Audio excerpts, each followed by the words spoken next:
कौवा काम करके हंसने लगा रे जा, क्या कह रही है, ये आग इतनी बड़ी है और तेरी चोंच कितनी छोटी है, ये कैसे बुझेगी? तो चिड़िया ने बड़ा सीरियस होकर के कहा कि ये आग चाहे कितनी बड़ी हो, मेरी चोंच चाहे कितनी छोटी हो, लेकिन जिस दिन इस आग का इतिहास लिखा जाएगा उस दिन मेरा नाम आग बुझाने वालों में होगा, आग लगाने वालों में नहीं।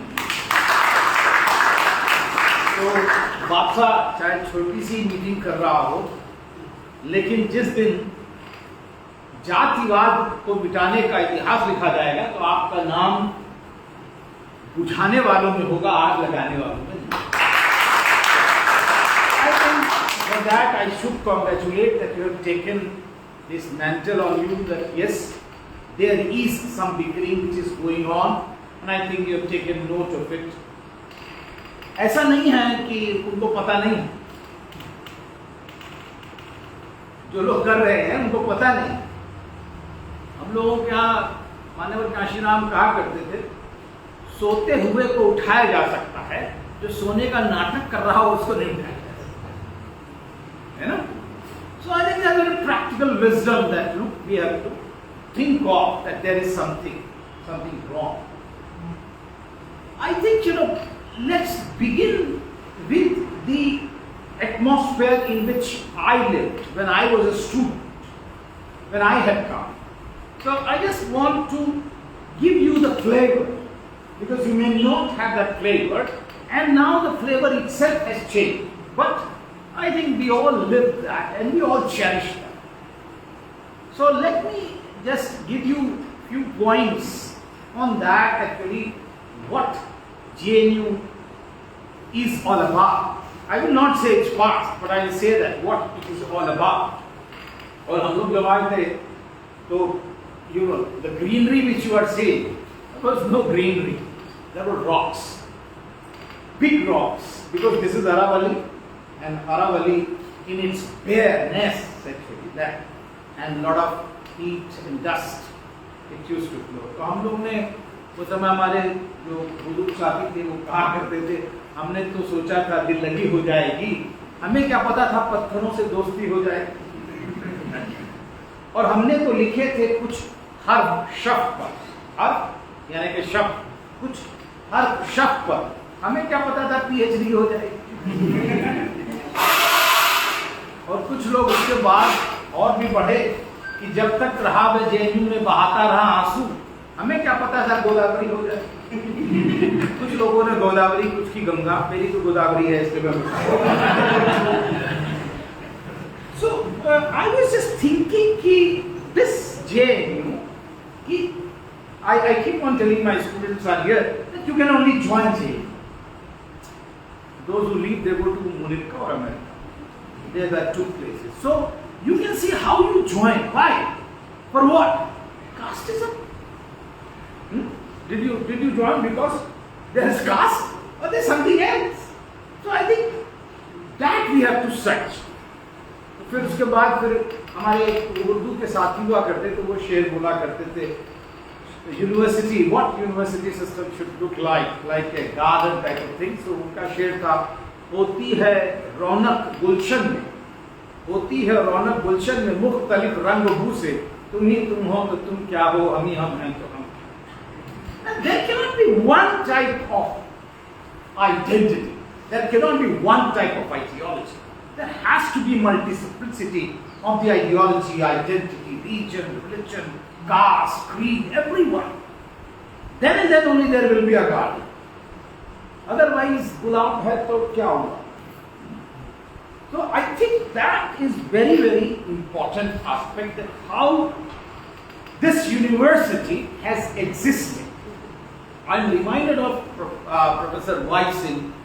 I was interviewing Vivek actually, sir, how with this, because 71 he had joined the university, and in that, he was saying that how we started formulating our syllabus, CSSS or many other, because he was dean also. So how we started forming our syllabus. formulating our syllabus. So he said that we looked preamble.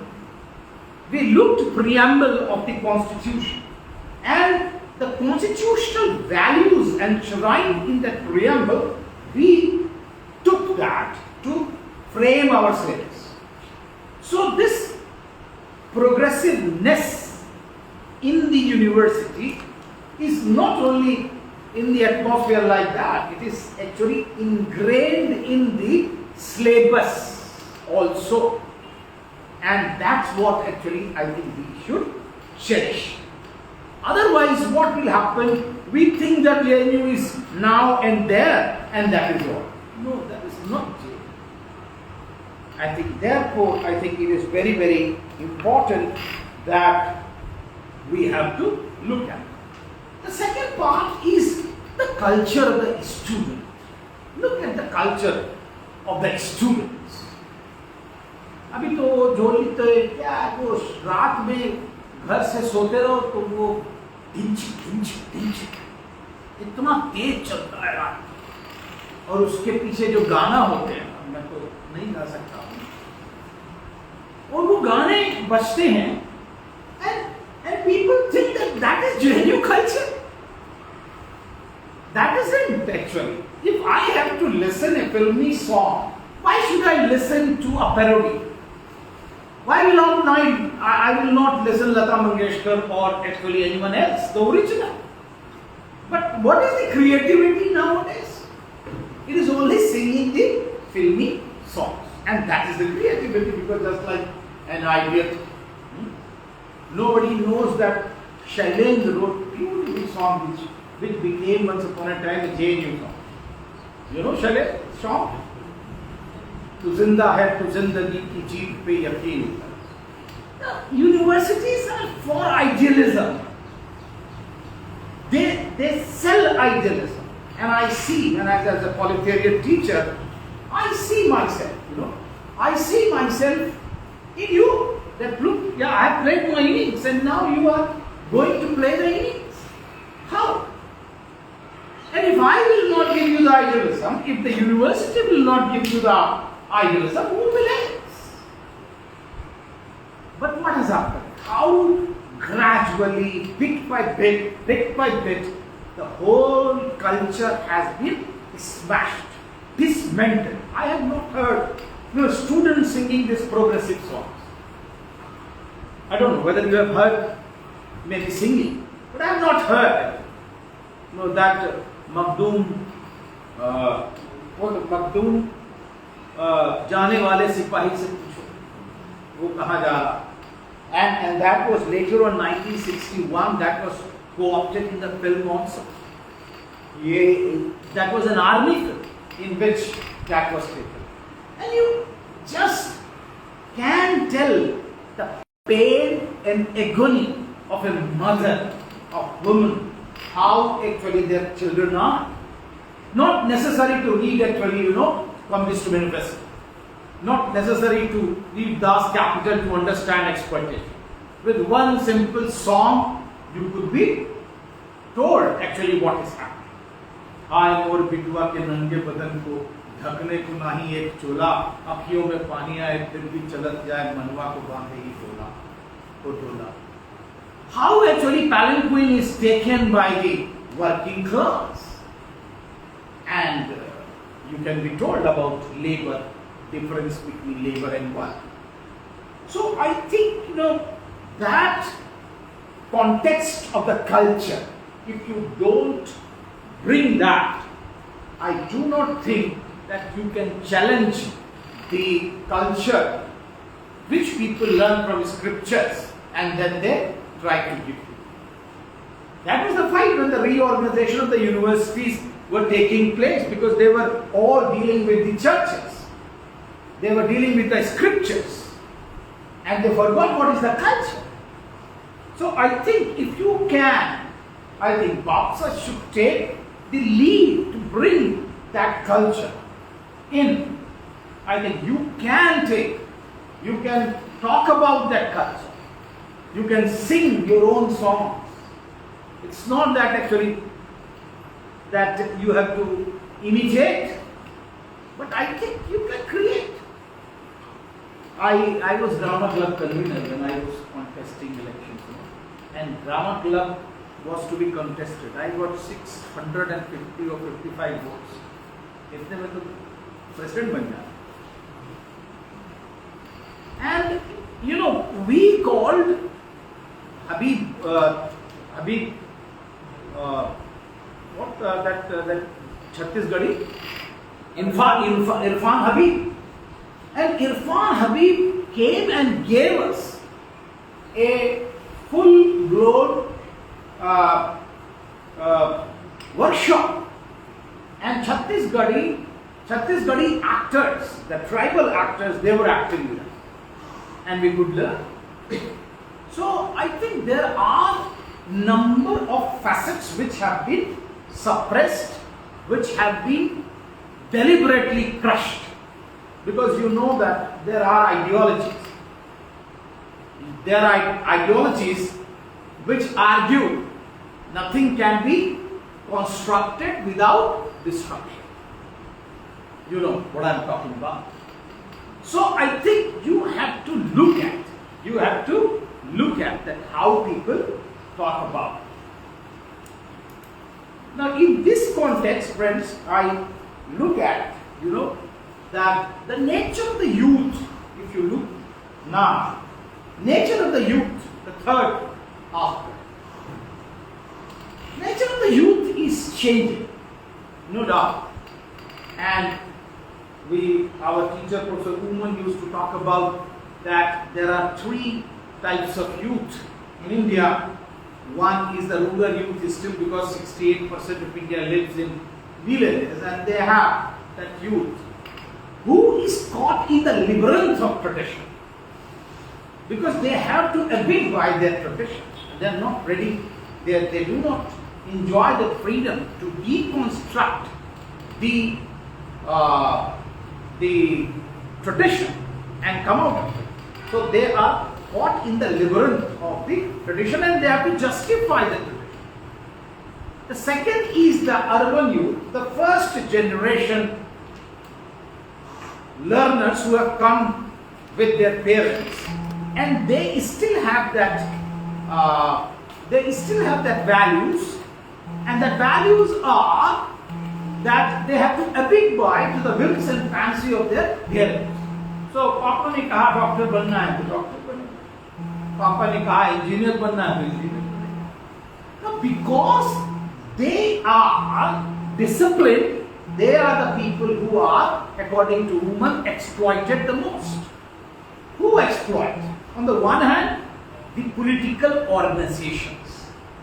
All the political organizations, they have their student wings. And these are the students who are there. They have the youth wing also. They have the student wing and youth wing. And what are they used for? I am not going into that. But on the other hand, there is also a youth which are used by the gangsters, the local boomers, the local politicians. Sarkar must have seen Yuva. How Yuva is being used. How actually people use them for their, or long back there was Arjun. How actually they were used, the youth. Now this particular type of, I'm not saying that you should not have politics, but I am a votary that if the politics decides for you everything, you should also have the right to decide what your politics should be. So you have already decided what your politics is. But this type of youth which is being exploited, I think the student has to take a call that how to bring it. The third, of course, is the Western youth.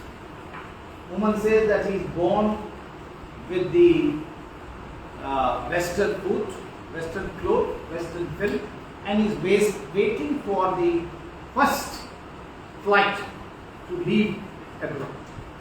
He has nothing to do. So he is uprooted from their own society and is looking for a greener path. But for me, I think he left the fourth type of youth. which I asked him also that why did you leave?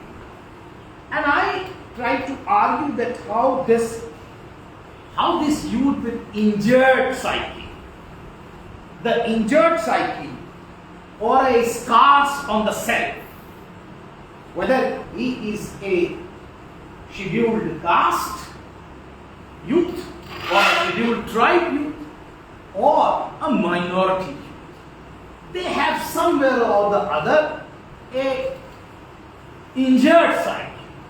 Whether he has been injured because of some certain rights, whether he has been injured because of atrocities, and whether he has been actually injured because of spatial segregation, ghettoism.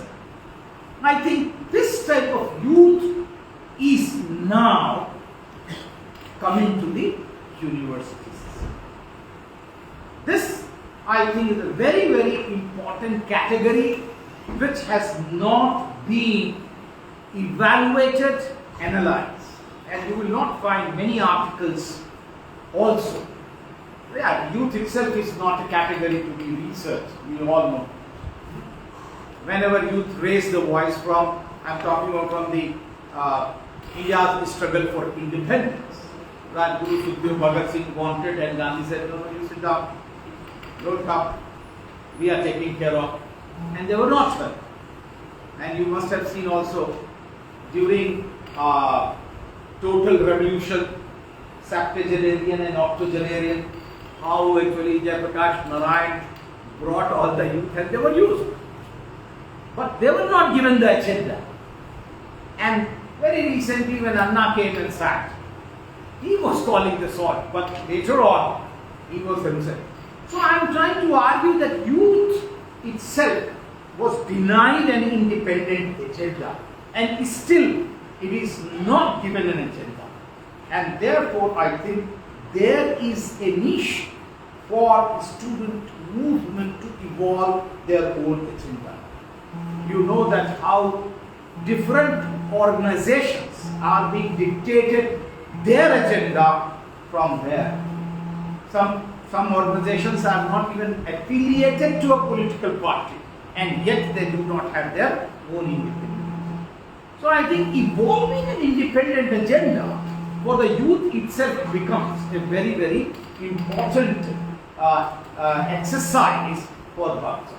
Not only evolving a type of culture, it is not only evolving a type of the university which they want, but they should also evolve an agenda.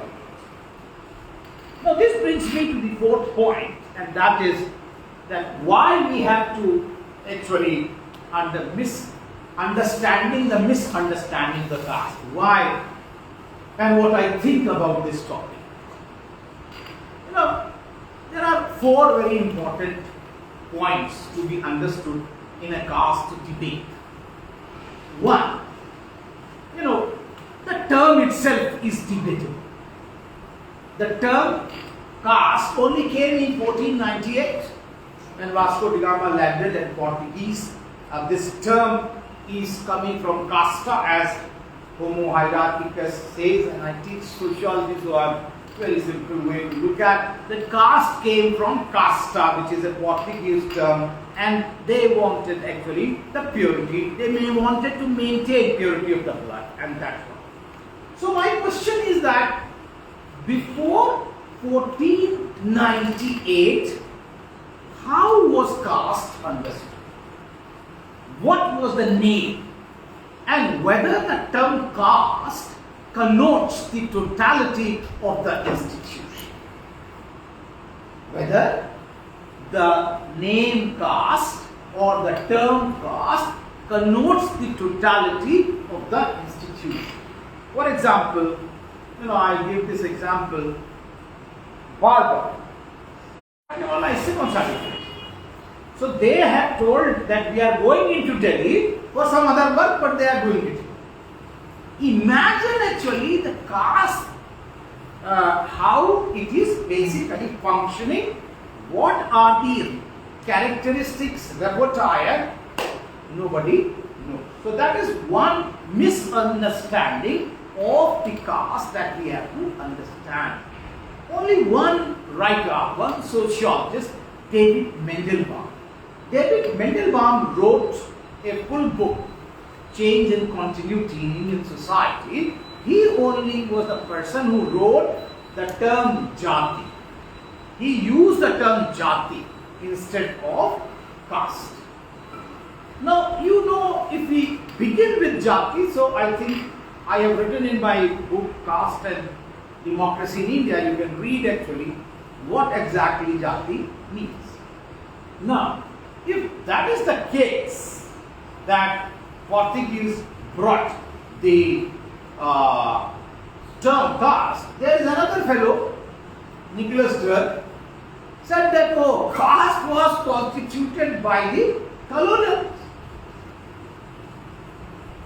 Caste did not exist. Of course, caste did not exist. The term has come with them. So definitely, but that does not mean that the institution was constituted by the colonials.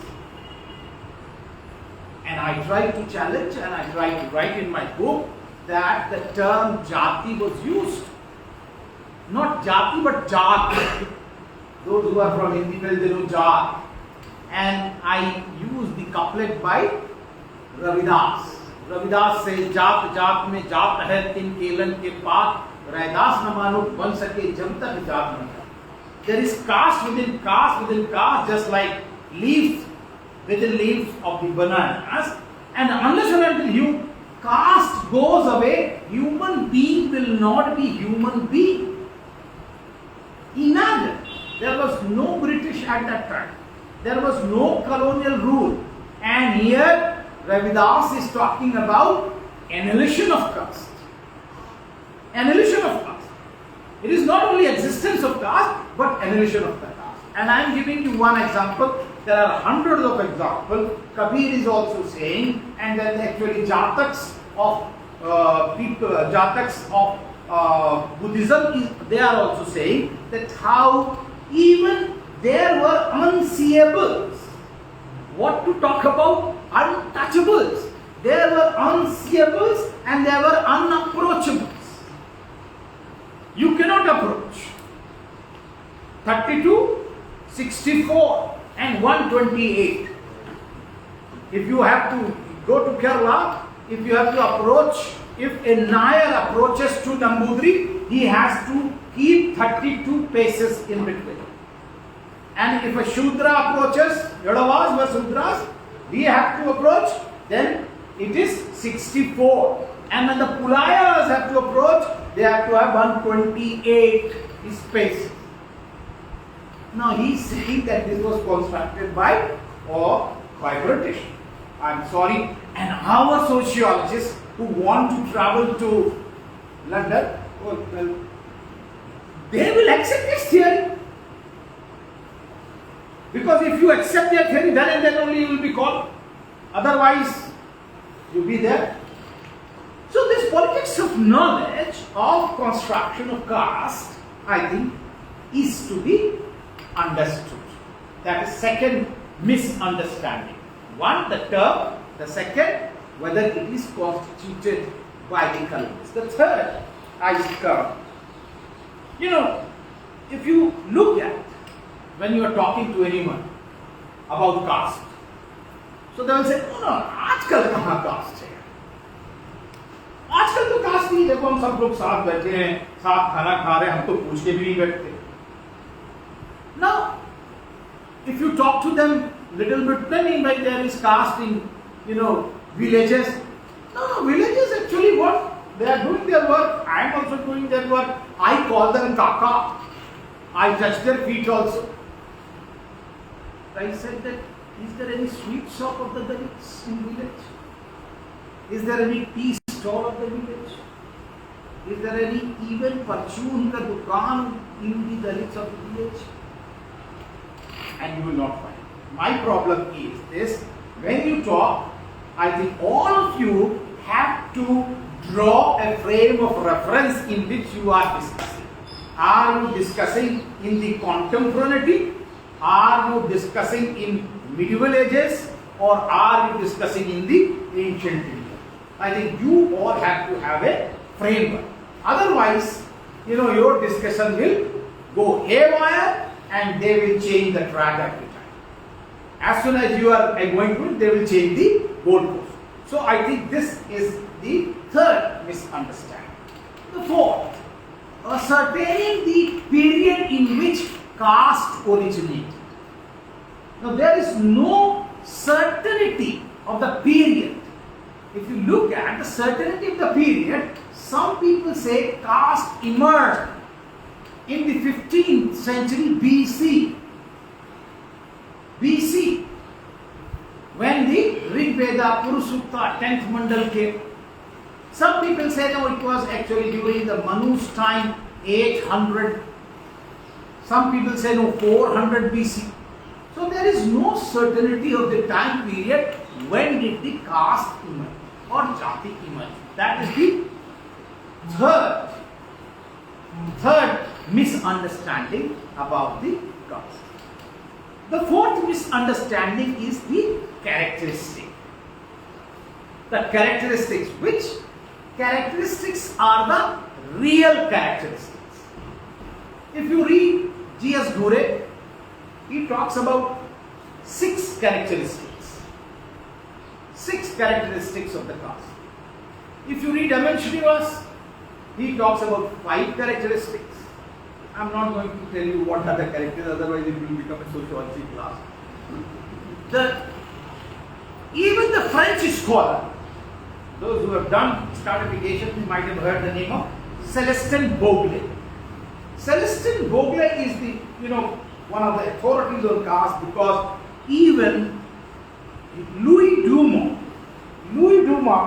in his book Homo Hierarchicus quotes Celestin Bogle. If you read the text, he takes the definition of Celestin Bogle of caste. Therefore, Celestin Bogle becomes very, very important. Now, Celestin Bogle talks about 3 characteristics of caste.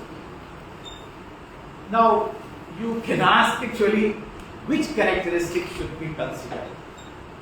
I think Babasaheb Ambedkar's characteristic was that the most important and crucial characteristics of caste is imposition of endogamy over exogamy. That is the caste genesis mechanism and spread, the first article in volume 1. So endogamy is the real fulcrum, and even today, if you look at caste practices, endogamy still becomes the most important and crucial characteristics of the caste. How? There are 4 examples to prove the point. 1, you look Shadi.coms. Shadi.coms, the spouses are demanded on the basis of caste, subcaste, sub-subcaste. Jobs, caste is not required, but actually for marriage, the newspaper, the second is the newspaper also. And another example is a newspaper. Whenever the matrimonial columns are there, Shadi.com is one, and second is the matrimonial columns. Third, if you look the websites of the foreign diasporic people, you can Google Varna, Brahman Association of North America. If you want, you can read my article, Caste in Indian Diaspora, different shades of caste in Indian diaspora. I have uploaded it on my research paper 2 weeks. There's no time. I keep on telling my students there are 2 readers of my work. One is me and another is my proofreader. But for me, there is only one because I am the only proofreader of mine. There is only one. So, different shades of caste in Indian diaspora and US. You read. And just go to BANA, Brahman Association of North America. they have specified one of their characteristics, finding a spouse for eligible bachelors among them. Now what is this? This is endogamy. That means you want to maintain endogamy even if you are in diaspora. And therefore, friends, my conclusion with Baba Sahib Ambedkar is that endogamy still remains most important characteristics of the caste. It is commensality, occupation, all these theories were refuted. Okay. Now, this is the characteristic. Now I come to the fourth point, and that is the fourth point which I was, the theories of caste. Which theory to believe? Now there are number theories. You have heard. Racial theory is one. That caste was created because of the Aryans invasion. That is one. That is one theory. Aryan invasion. And we all know that that theory is basically debated, and there are 7 types of theories how the Aryans came. Those who are doing their UPSC, they must have read that 7 actually unpredictable services commission. That is basically their theories have come, 7 theories.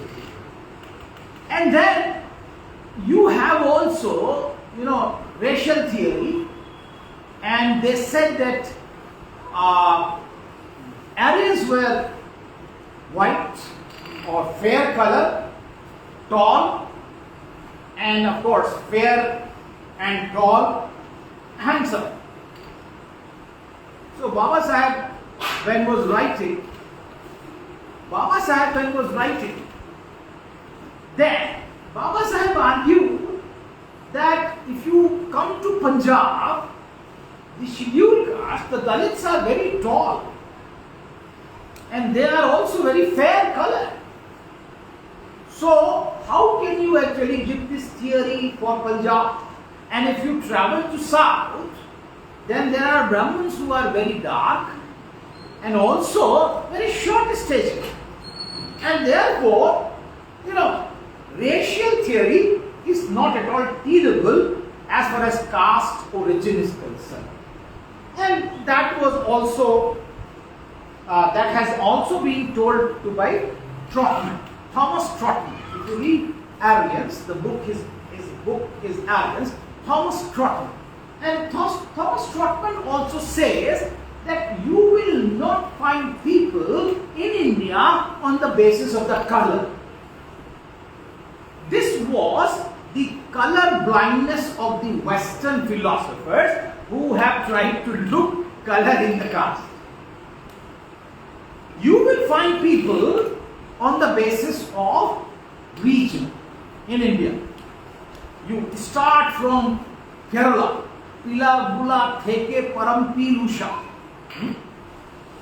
And then you come to Hardanhalli Devedora. Hardanhalli is a village. From where? You come to Punjab, Prakash Singh Badal from Badal village. You go to Sultanpur, you will get Majru Sultanpuri, Kaifi Ajmi, you will get Jos Malihabadi. All are, or you go to Ludhiana, you will get Sahib Ludhianvi or Padmini Kolhapuri. All are actually names related and associated to their areas, region. So you will find people on the basis of the region, not on the basis of the color. But because they were the colonizers, we have accepted. But that theory is discarded on number of ways. The second is occupational theory. That caste emerged because of the occupation. Now, Babas are very politely argued that these occupations which are talking, they also exist in the foreign land. Whether it is cleaning of the toilets or whether it is the leather work, we all know actually. Stalin mother, Stalin father, or we can know that number of the people who had this lineage where their fathers were working with the leather, they were washermen, and they were actually other refuge collectors. They are known as refuge collectors. Now, Baba Sahib argued that then why these occupations did not convert into caste system? If occupation was the basis of the emergence of the caste, why in world over actually these occupations have not been converted to the caste? Why only in India? So there is something more. So he repeated occupational category also. And then he also, refuted the commensality as a characteristic. Saath mein khana, that you eat. But within the family, food is such a personal idea, isn't it? Biryani can be eaten, but pulao. I went to West Bengal, Calcutta, and their biryani was, aloo. I was actually shocked about aloo, and I'm coming from Murlai, Lucknow, so my tastes are different. So if I'm not eating, then within the family there may be vegetarians and non-vegetarians within family. And people are saying that you are not sitting together and not eating, and therefore that is characteristic of the caste. So again, there is basically construction and reconstruction rather than organic linkage of the characters. You can construct on your own. Okay. Therefore, this theory is also refuted. The fourth theory is Varna Shankar theory. Intermixing of the blood. That is the theory which was given by Manu.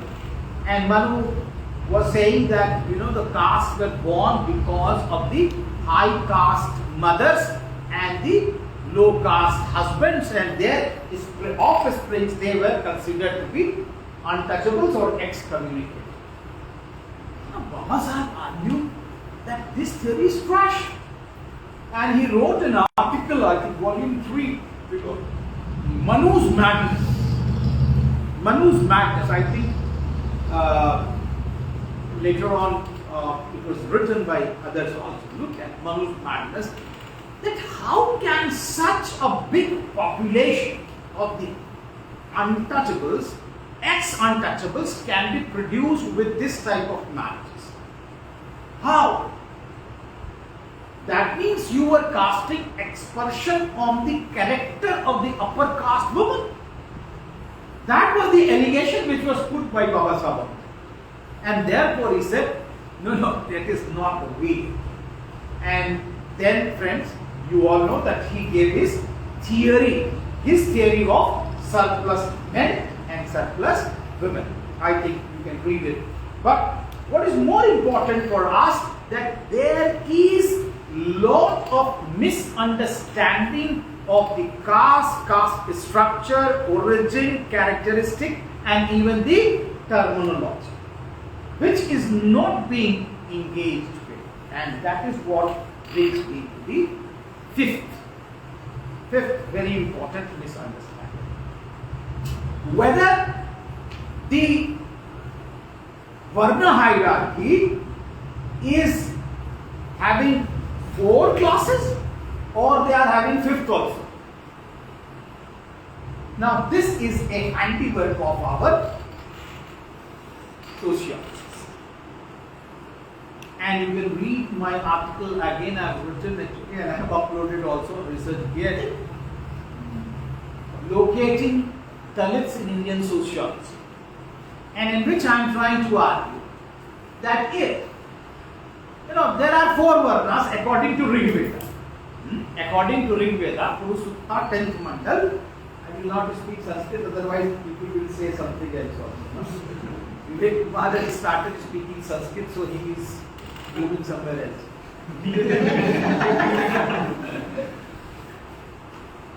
So, but I think very important, if you read Baba Sahib's volume, Who Were the Shudras and Why They Decayed, So, I think he has a very wonderful analysis of Rig Veda, Purus Sutta, 10th month. What is this analysis? He is saying, this verse, this Rig Veda verse, that is 10th mandal, 90th Richa, you call them as Richa. 90th Richa is later addiction.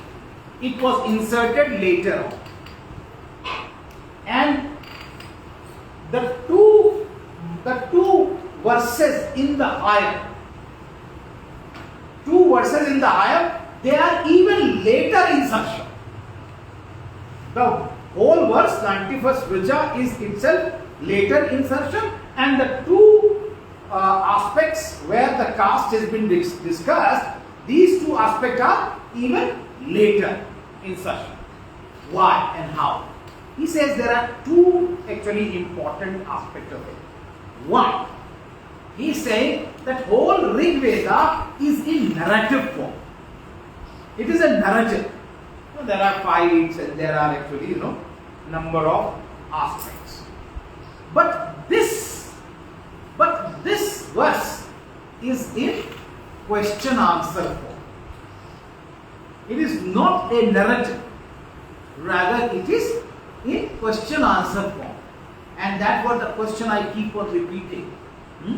The question is asked, the Purush which you are imagining, Yad Purusham Vyavadau Kadhita Vaikalpaman, जिस पुरुष की आपने कल्पना की वो कैसा है, किमस मुख, उसका मुख कैसा है, कौ बाहु, उसके बाहु कैसे हैं, और कौ उर पाद उच्चे, यानी कि उसका उर और उसके पैर कैसे हैं.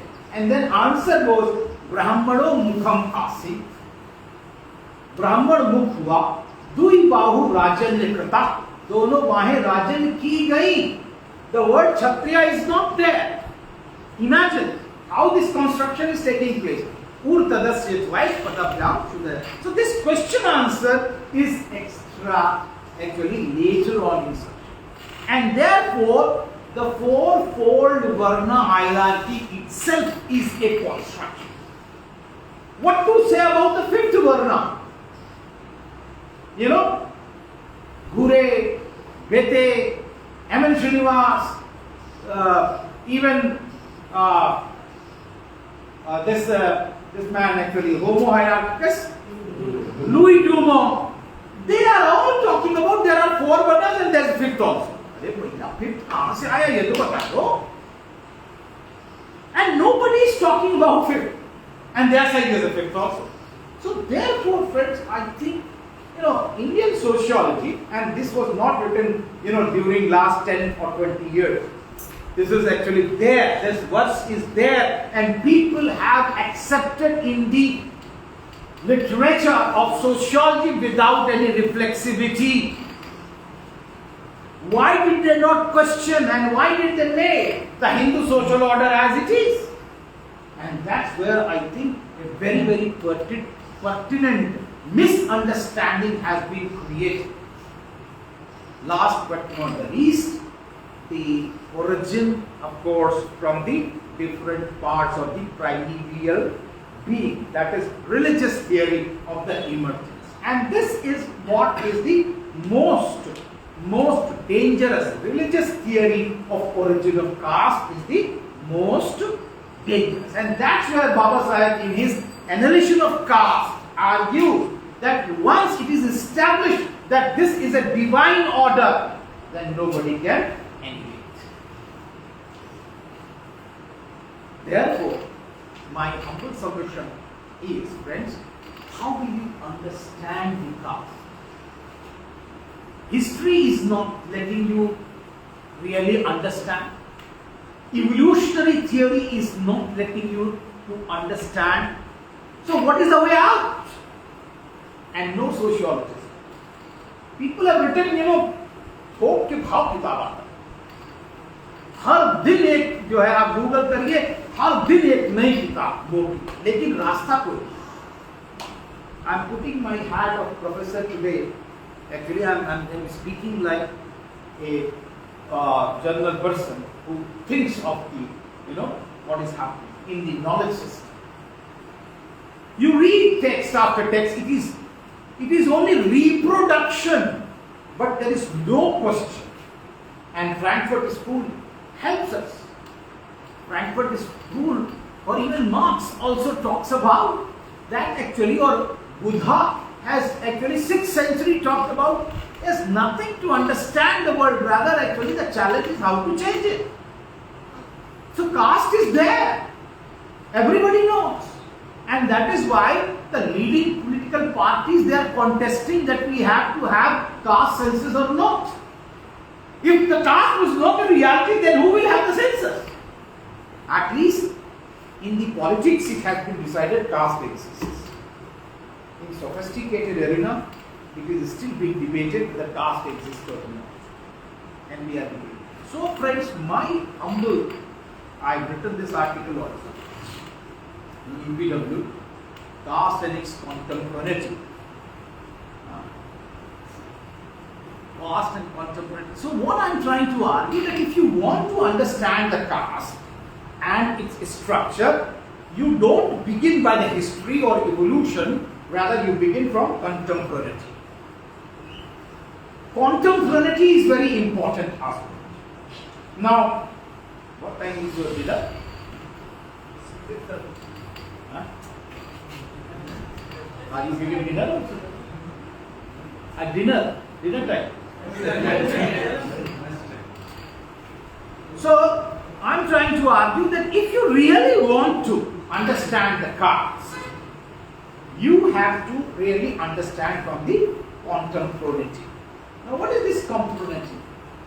This actually, you need first of all to really chalk out a clear-cut definition of the caste. And my victims of the class, my students, they know I am very fond of definitions. Without that, I don't work. So what is caste as such, as far as definition is concerned? The simple definition is, caste is a group of people, or you can say caste is a group of people which deny the others the cumulative aspect of the society. Cumulative aspect of the society. Cumulative I am seeing because there is economic, political, social, religious, cultural, economic, even actually enemy within. So I have made a list 46 types of exclusion. If you go by this, but I have reduced it to 7 aspects. So I call it as cumulative exclusion. It is not exclusion in one segregated sphere, economic, political, social. So there is a difference between proletarians and Dalits. Proletarians are actually excluded from purchasing power. They are economically poor. But Dalits are cumulatively excluded. Economic, political, social, educational, religious, cultural, spatial. If you have been to village, you know Chamrauti, where Chamrauti is, where Bamnauti is, where Thakuraiya is, where Pasiana, Rusiana, Rubiana, where it is. All these spaces, they are earmarked for the people. And therefore there is area or spatial segregation also within caste. So caste is not only having these characteristics, but I say that it has a cumulative exclusion. Now this cumulative exclusion has a historicity. This historicity is again of millennium. It is not 100-year-old, or it is not 1 generation or 2 generations, rather millennium. हजारों साल की पृथकता है. It is exclusion of thousands of years. So I think when this aspect, if you have this definition that caste is a group which tries to exclude cumulatively the other group, then I think you can start looking at. And you can at least analyze 6 very important modern institutions according to very simple observed reality. 6 very important institutions which are considered to be based on universal values. They were supposed to be based on universal values. सार्वभौमिक मूल्यों पर आधारित थे ये 6. पहला judiciary. Look at the judiciary and look at the composition of the judiciary. Who monopolizes judiciary? Even after 75 years of domination, functioning of the democratic constitution, who are the people monopolizing judiciary? And I am talking about vertical and horizontal both. I am talking about Chief Justice of India, that is Supreme Court, High Court and lower courts to look at. Okay, that is one. Second is polity. Who dominates? Still, you go to Rajya Sabha, there is no reservation. You come to Lok Sabha, there is reservation of 7.5% for tribals and 15% for scheduled caste. That means 22.5%. That means 68.5% are dominated. Then bureaucracy. The third institution is bureaucracy. Central, state, local. Look at the composition. Then come to university. I have this paper. If you want, you can take Nature and Dynamics. I had taken it out actually. I had put a UGC 2008 and 9. I had put an RTI.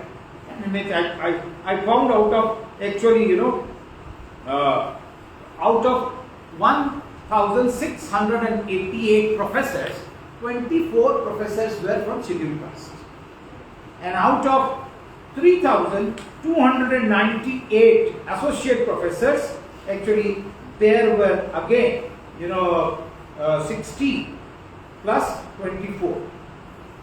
That means 2.3%. Who dominates?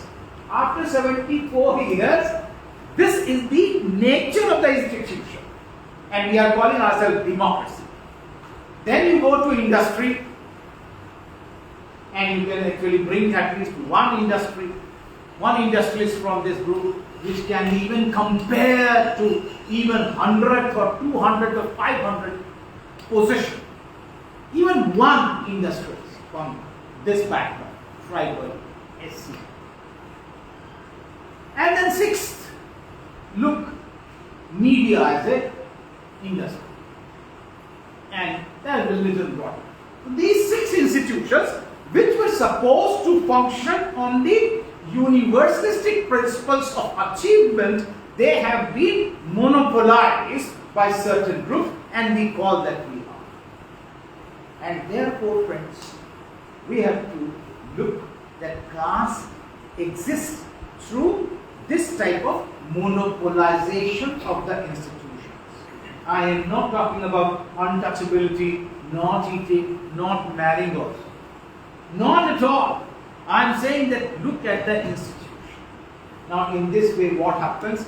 Those who are there in this institution, they get charisma. They are all meritorious. They are all the people who are running the country, and here they get stigma. Not you, but stigma. Oh, these good for nothing people, they are surviving only on the crumbs of the institutions thrown by the state.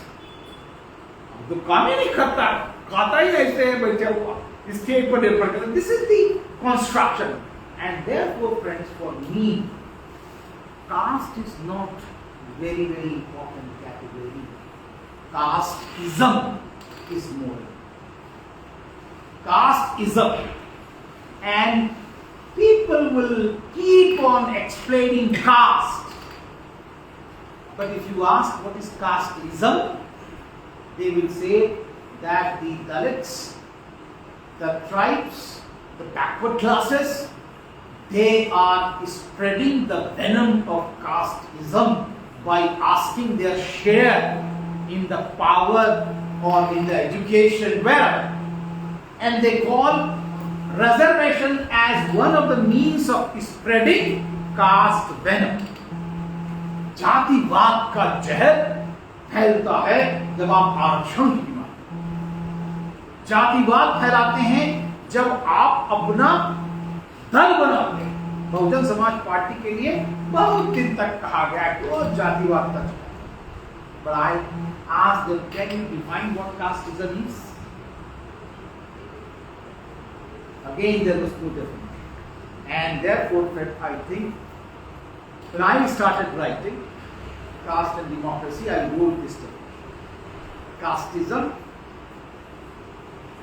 is a process by which the groups in the power, in the secular power as well as in the constitutional power or in secular power and in religious power, the groups which are in the religious power, social power, and they are in secular power. There is basically overarching powers. They are there also and they are here also. Those who are here, they try to exclude the people who do not have these powers, neither religious power nor secular power. They try to exclude. So for me, casteism is a process by which the upper strata, those who monopolize economy, polity, society, judiciary, bureaucracy, they try to exclude the people who are minority. But I call the caste, when people mobilize, that is caste assertion.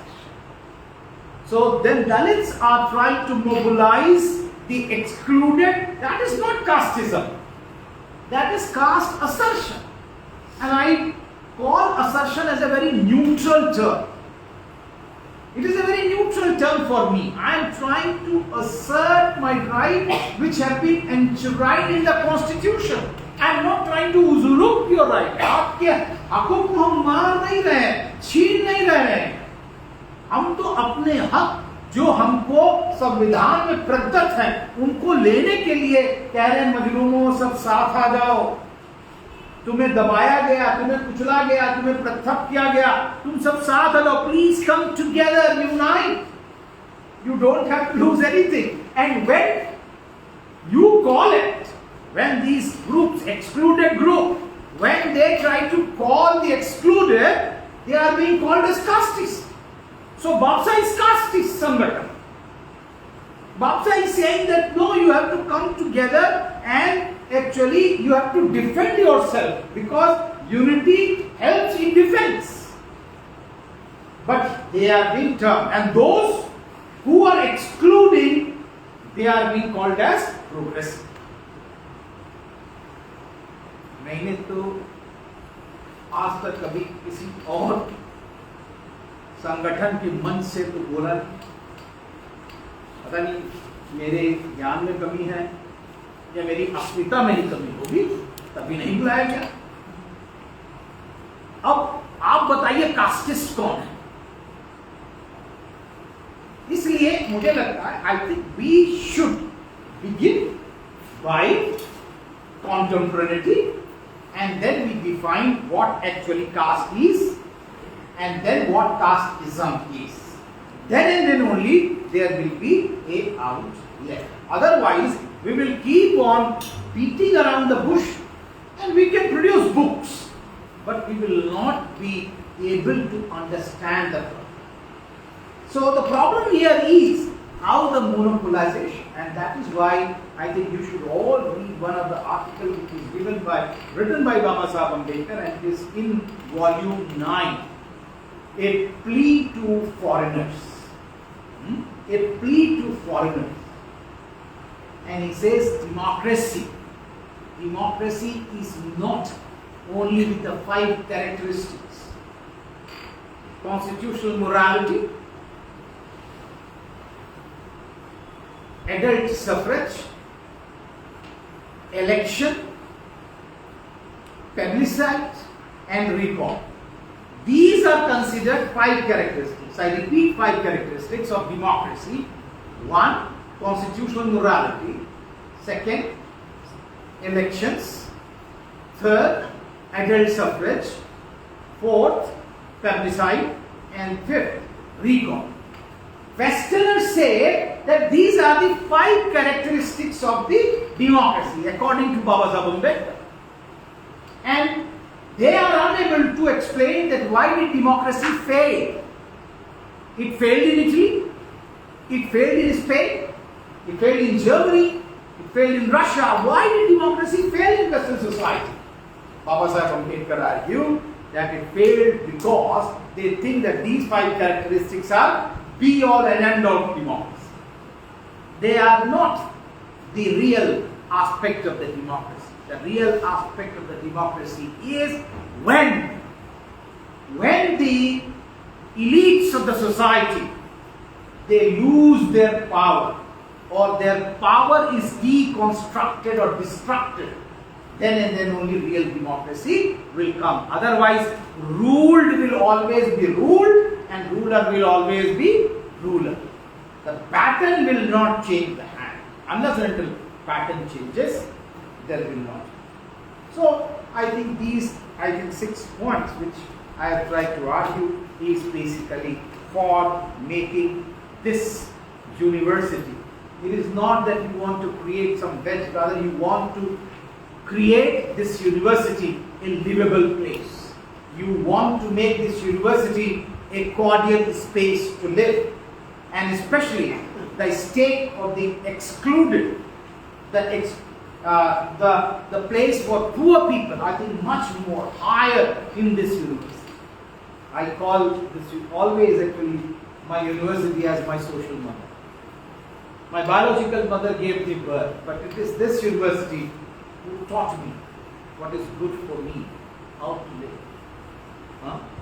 जितना भी वादा है, तुम दिए वादे खिलाफी से न घबराए ख्वाब, तुम दिए वादे खिलाफी से मत घबराए ख्वाब, मतलब जो हवा जो चल रही है ना, आंधी जो चल रही है, उससे मत घबराए ख्वाब का बेस्ट चीप। तुम दिए वादे खिलाफी से न घबराए ख्वाब, ये तो चलती है तुझे और भी ऊंचा उड़ाने को। I think let's look at actually that how we can create the space for dialogue, dissent, and thereby democracy. That's what the university will be all about. Thank you.